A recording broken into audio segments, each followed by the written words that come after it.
You can go in, Mr. Holmes. She's there. We didn't touch a thing.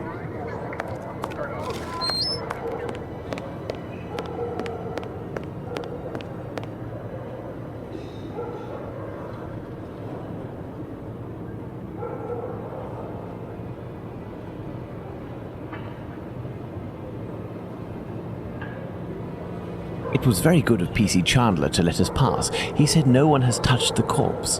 It's the perfect opportunity for us to put our skills to the test. Watson, let's not waste it.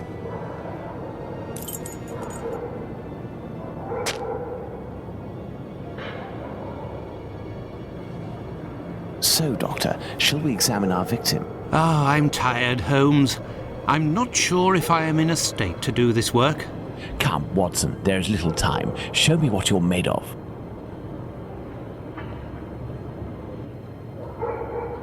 Oh, my God. Pray, Watson, pull yourself together. Can you establish the time of the crime? The extremities of the corpse are cold and rigor mortis is beginning to set in. I would say that the murder was committed over 2 hours ago, before 4:30 a.m.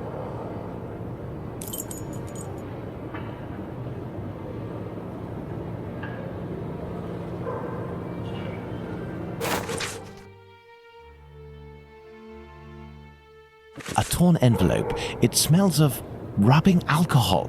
It contains 3 pills. I will take one. 2 should suffice for the police.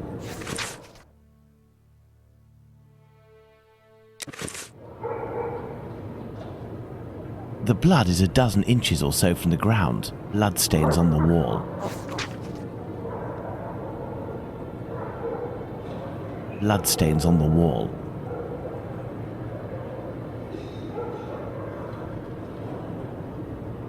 A piece of coarse muslin. 2 combs, curiously arranged.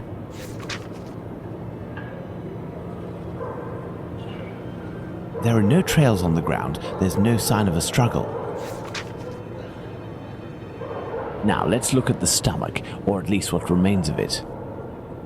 It's dreadful, Holmes. Who could do that to someone? That's what you're here for, Watson. Tell me what this man has done. The stomach has been entirely opened and... Oh, my God! A number of organs have been removed. So, you're telling me that the organs were removed, Watson. They weren't ripped out. Not at all, Holmes. On the contrary, this is clearly the work of an expert. I couldn't have done any better myself. And the uterus is missing.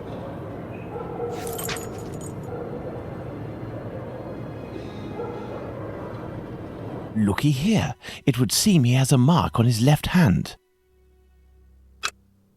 The victim must have worn a large ring or several little ones, and someone pulled them off forcefully. This detail will be very valuable, Watson. You can be sure of that.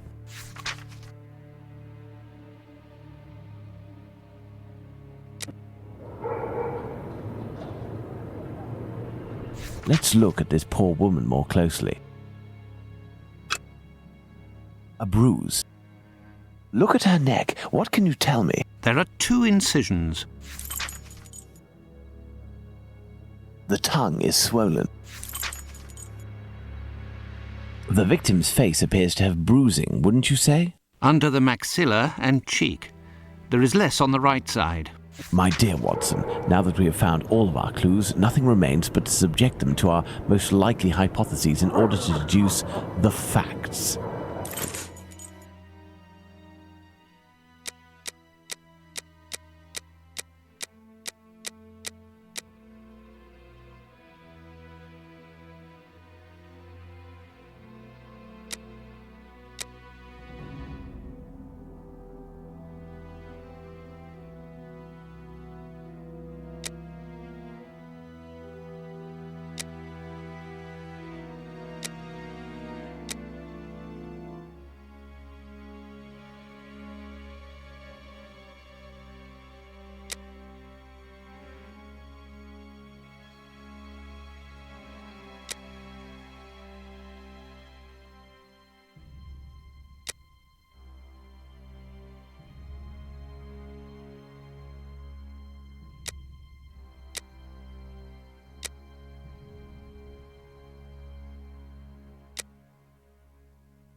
I hear a noise coming from the street, Watson. The authorities are arriving. It's time for us to go.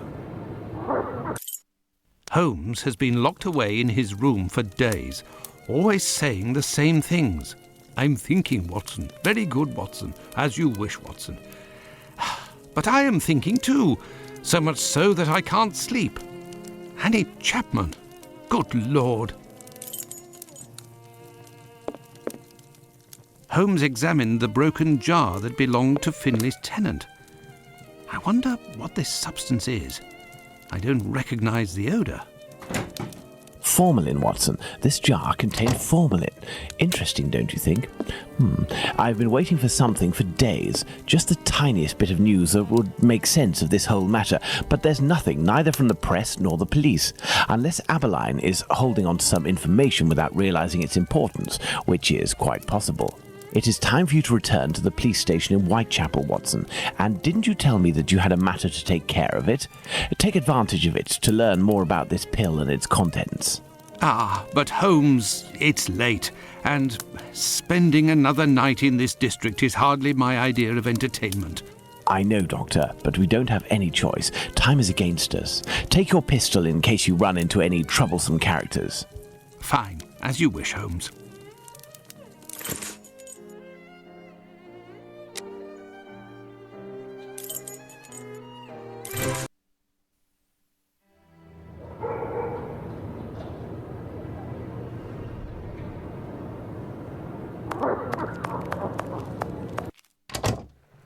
Good evening. I hope I'm not disturbing you.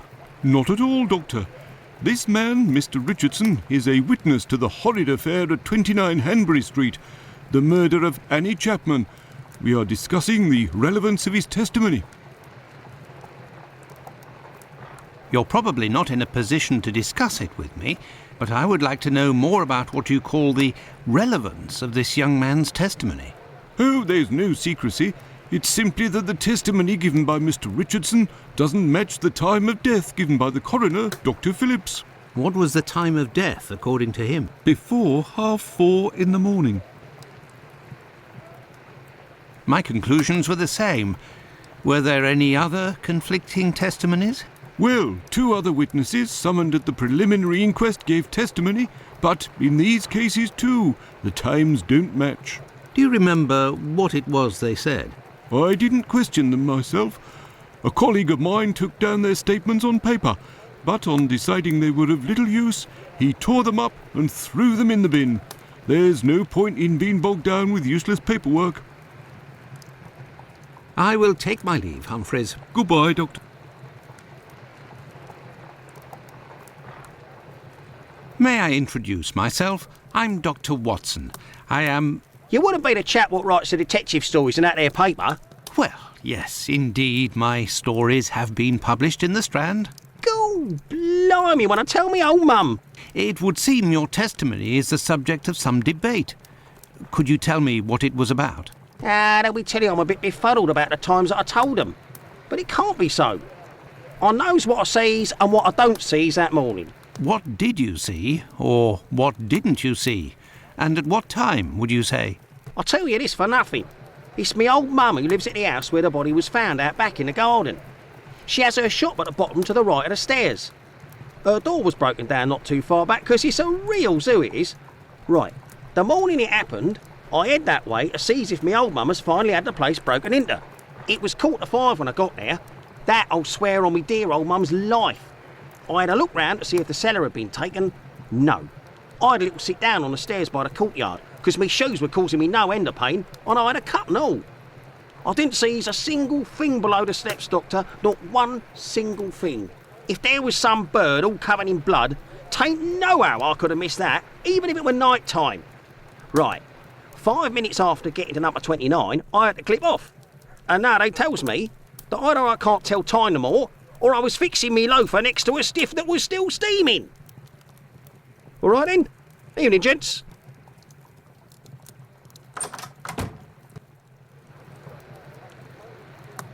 Yes, Doctor?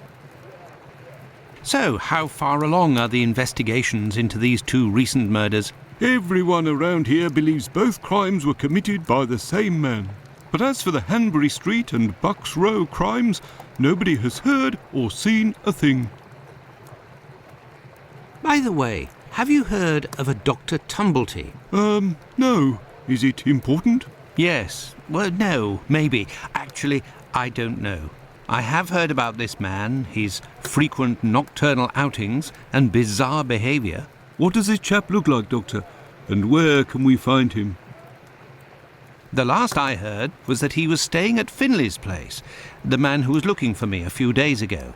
It would greatly assist us if you could ask Finley what your strange associate looks like. We could then see if the description matches any witness accounts. I will take my leave, Humphreys. Goodbye, Doctor.